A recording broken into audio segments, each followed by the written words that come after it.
Hola amigos de YouTube, hoy les voy a enseñar cómo asustar a tu perro de la manera cuando él está durmiendo. Primera vez, luego la segunda y luego la tercera. Si falla la primera va a la segunda y si falla la tercera ya.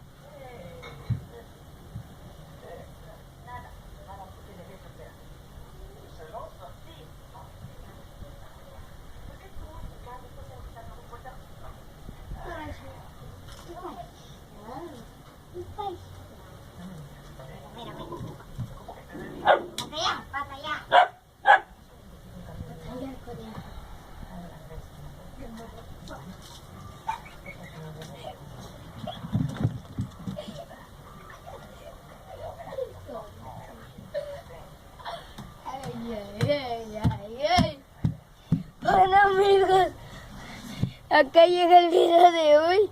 Espero que les haya gustado. Mándenme sus comentarios. Bueno, adiós.